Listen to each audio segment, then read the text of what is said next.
नमस्कार, मैं साखी गिरी और आपका स्वागत है हिंदुस्तान पोस्ट में। हिंदुस्तान पोस्ट के माध्यम से आज हम आपको एक ऐसी कहानी से परिचित कराने जा रहे हैं जो कि बहुत ही दिल दहला देने वाला, रोंगटे खड़े कर देने वाला है। मैं बात कर रही हूँ घर वापसी की। लव जिहाद के मामले तो हमने बहुत देखे, लेकिन एक मुस्लिम परिवार में पली बड़ी लड़की जब प्रेम विवाह कर कर घर वापसी करती है, खुशी खुशी सनातन धर्म को अपनाती है, उसके बाद उसे कितनी प्रताड़नाएं झेलनी पड़ती है, उसके बाद उस पर कितना जुल्म होता है। मैं बात कर रही हूँ जाहिदा अंसारी, जो कि अब बन चुकी है राधिका यादव। तो चलिए उनकी आप बीती उन्हीं के जुबानी सुनते हैं। नमस्कार राधिका जी, आपका स्वागत है हिंदुस्तान पोस्ट में। आपके साथ क्या क्या हुआ और क्या प्रताड़ना आपने झेली, आप हमारे दर्शकों को बताइए। जब मेरी माता जी का देहांत हुआ, मैं हॉस्पिटल में ही थी उस टाइम। मेरे को जब वो सीरियस हो गए थे और मेरे को मेरे पड़ोसी द्वारा फ़ोन आया कि आप आइए, आपकी मदर की क्रिटिकल कंडीशन है। मैं पूरा एक दिन का सफ़र करके मंगलवार के दिन पहुंची। उसी दिन मेरे को हॉस्पिटल में भगा दिया लोगों ने कि मैं काफिर हूँ, मैं अपनी माँ से नहीं मिल सकती। तो वहाँ पे फिर लोगों ने उनको समझाया कि नहीं, अपनी माँ से मिल सकती है, एकलौती बेटी है अभी फ़िलहाल। मेरी बड़ी बहन का तो देहांत हो चुका है और कोई है भी नहीं घर में इसके अलावा, इसकी बेटी को इससे मिलने दो। माता जी से मैं मिली, आखिरी सांसें उन्होंने मेरे सामने ही ली। वहाँ हॉस्पिटल में तो जो मेरे अपोजिट पार्टी के, जैसे मेरे जीजा जी शकील शेख हैं, उनका कुछ चल नहीं पाया। जैसे ही मैं अपने घर पहुँची, जब मेरी माँ का शव मेरे घर पर लाया गया, मेरे को उन लोगों ने घर पे भी नहीं घुसने दे रहे, वो घर पे भी नहीं घुसने दे रहे थे। ये बोल रहे थे कि नहीं, ये लड़की काफिर है, इसने अपना धर्म बदल लिया है, अगर ये शव को देखेगी या छुएगी तो इनडायरेक्टली जो मेरी मदर है वो दोजक में चले जाएंगे। दोजक क्या होता है, जरा आप बताइए कि क्या है दोजक शब्द, क्या है? दोजक शब्द एक नर्क, जैसे हम हिंदुओं में अपना नर्क बोलते हैं, स्वर्ग और एक नर्क। स्वर्ग का मतलब जन्नत होता है और नर्क का मतलब दोजक होता है। तो अगर आप हिंदू धर्म में जाती हैं तो आपको सीधे मैं डायरेक्ट दोजक में चले गई। और मैंने मतलब इतना ख़राब काम कर लिया है हिंदू धर्म अपना के कि मतलब मैं अगर किसी मुस्लिम से बात करूं तो वो काफिर हो जाएगा और वो भी मेरी ही श्रेणी में आ जाएगा। मतलब वो भी काफिर है, मेरे से बात करना किसी को अलाउड नहीं है, मेरे साथ उठना बैठना खाना पीना तक किसी को अलाउड नहीं है। अगर मैं मेरी माँ का उस वक्त शव छू लेती या मेरी माँ की मैं शक्ल देख लेती, बाकायदा मेरे नाम पे एक फतवा निकाल दिया था। मुस्लिम लोगों में फतवा निकाल देते हैं इन 30-40 लोगों ने कि ये लड़की अगर इस शव को छुएगी तो ये दोजक में चले जाएंगे। तो जब ये आपके नाम का जब ये फतवा निकाला गया, तो क्या आप मेरे दर्शकों को बता सकती हैं कि फतवा निकालने के बाद जो आपने झेला या फिर उसके बाद क्या क्या चीजें हुई आपके साथ? मैंने ये झेला कि मेरी माँ थी, वो ये चीजें एक जन्म और एक मृत्यु का तो ये एक ही बार का सम्मेलन होता है ना, वो बार बार तो होता नहीं है। ये मेरा हक था, मेरी माँ की मृत्यु में उनको निल्हाना, उनको तैयार करना या जो भी एक विधि होती है वो सब कुछ करना मेरा हक था। मेरा हक मेरे से छीना गया। मैंने एक तरीके से मैं इतनी टूट गई थी उस समय कि मैं बता नहीं सकती कि मेरी माँ सामने थी, उनका शव पड़ा हुआ और मेरे को उनको देखने में अलाउड ही नहीं है। एक इंसान टूट जाता है पूरा। अब मैं क्या करती, मैं कुछ नहीं कर सकती थी। बाकायदा मेरे को मारने के लिए वहाँ पे 20-22 लोग जमा हो गए थे कि नहीं, हम इसको छूने ही नहीं देंगे। जो मेरा जीजा है शकील शेख जिसका नाम है, उसकी बहन है शमीम शेख, उसका, मेरे जीजा का जो जीजा है सादिक शेख, ये 3 लोग मेरे हाथ धोकर पीछे पड़ गए थे उस समय कि नहीं, ये तो हिंदू लड़की है, हो गई है, ये हिंदू से इसने शादी कर लिया, ये काफिर है, ये आ कैसे गई। आपके जीजा का क्या बैकग्राउंड है? अगर वो आपको इतना प्रताड़ित कर रहे हैं, आपने सभी सब झेला, उसके बाद आपको कानूनी सपोर्ट क्या मिला? आपने कहाँ तक गई, क्या आवाज उठाई आपने? मैं सिर्फ अगर मैं पुलिस स्टेशन जाती हूँ या मैं 100 नंबर पे कॉल करती हूँ तो ज्यादा से ज्यादा एक एनसी होती है, बहुत दबाव देने के बाद भी मैं उधर खड़ी रहती हूँ, 4-4 घंटे बैठती हूँ, तब जाके मेरी कोई एक एनसी लेता है। इसके बाद काफ़ी कुछ चीज़ें हुई मेरे साथ में जो मैं अगर लिखने बैठूँ तो एक पूरी किताब बन जाएगी। मेरे को मारा गया, मेरे को पीटा गया। मैं इस दौरान मैं प्रेग्नेंट थी, मेरे पेट में मारते थे ये लोग आके क्योंकि मेरे अंदर एक काफिर का बच्चा, मेरे 2 बेटे थे मेरे साथ में, एक और बाकी के बच्चे मेरे गांव में हैं।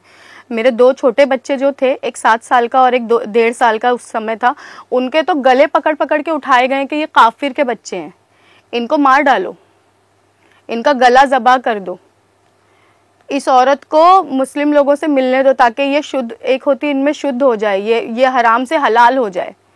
इस तरीके से मेरे को बोला गया है। हलाल में कैसे, मतलब क्या हलाल क्या है? हलाल अगर मैं किसी मुस्लिम से मिल लूंगी या मैं उन लोगों के साथ में सो लूंगी इनडायरेक्टली, तो मैं हलाल हो जाऊंगी।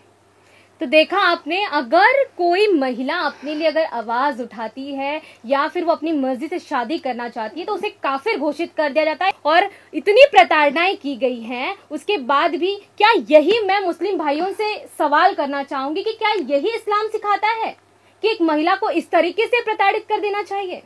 तो अभी आपकी जो माँ की संपत्ति है या फिर आप जैसे बता रही हैं कि आपके जो जीजा इतना परेशान कर रहे हैं, तो उस पे क्या एक्शन लोगी? आपके आगे की क्या सोच है? मैं चाहती हूँ न्यायालय इसका जो भी फैसला है हक में दे।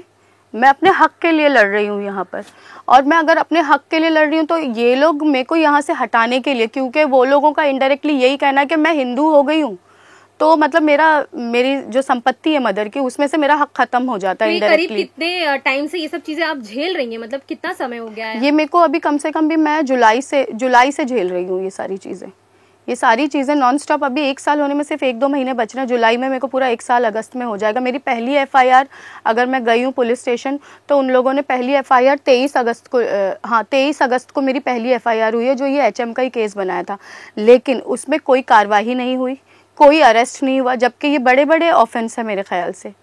जिसके खिलाफ आपने ये कार्रवाई की थी या FIR किया था, उन लोगों को बुलाकर वहाँ पर पूछताछ नहीं की गई कि ये जो आरोप है वो सही है? आप पूछ नहीं सकते ना पुलिस स्टेशन जाकर। मैं अगर कभी पूछती हूँ तो मुझको भगा दिया जाता है पुलिस स्टेशन से।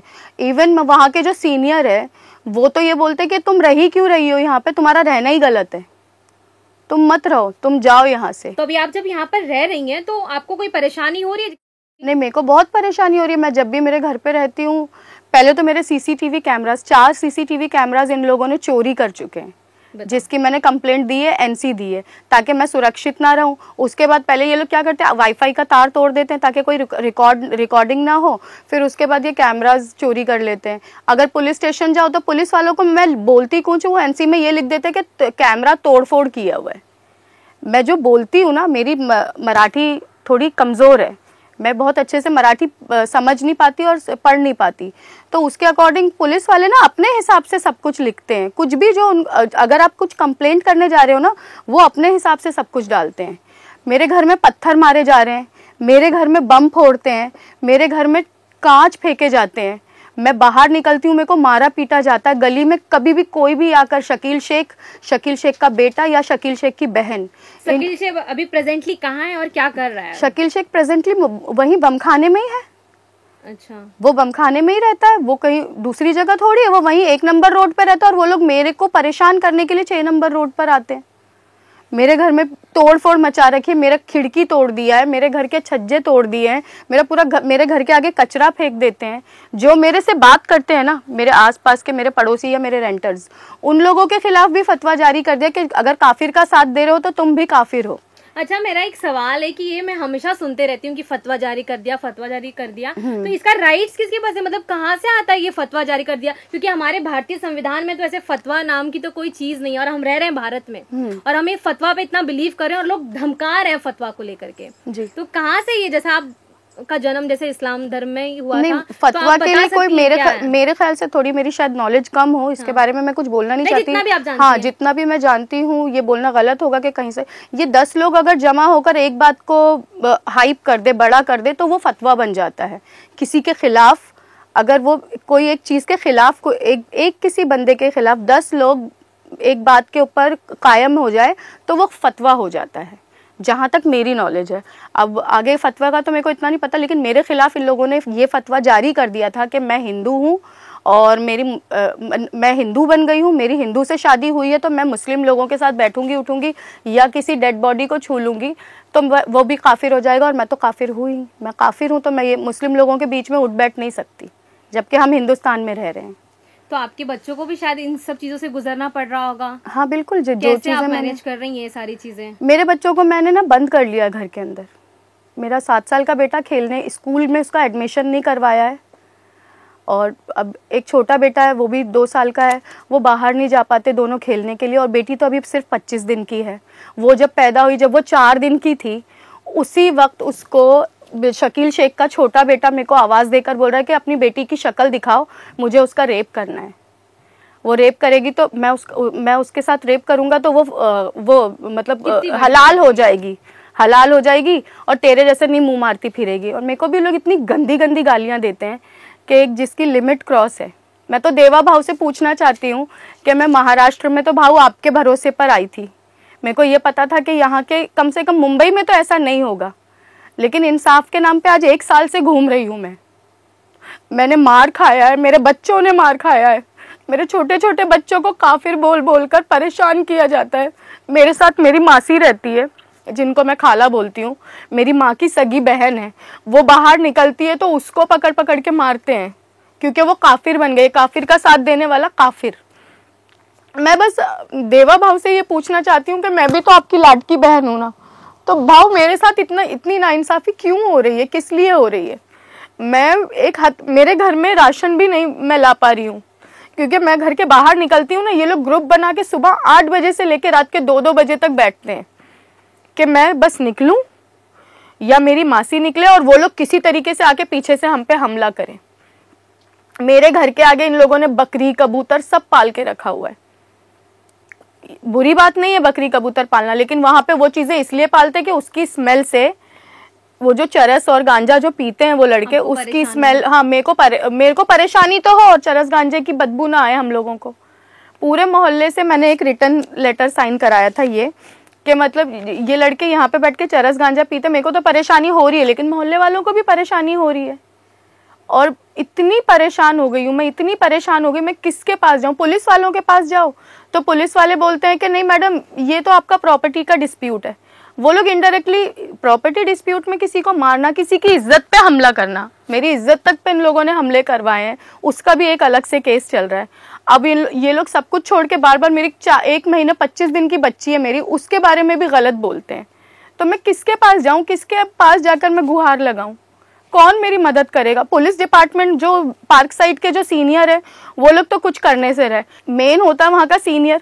जब सीनियर ही कुछ नहीं करेगा, सीनियर मेरे को सलाह देता है कि आप कॉम्प्रोमाइज कर लो, तो कॉम्प्रोमाइज करेंगे तो किससे करेंगे? क्यों करेंगे कॉम्प्रोमाइज? मैं तो अपने हक के लिए आई हूँ ना, मैं तो अपने हक पे बैठी हूँ। क्या मैंने रिलीजन चेंज कर लिया तो क्या मेरा हक भी खत्म हो जाता है क्या?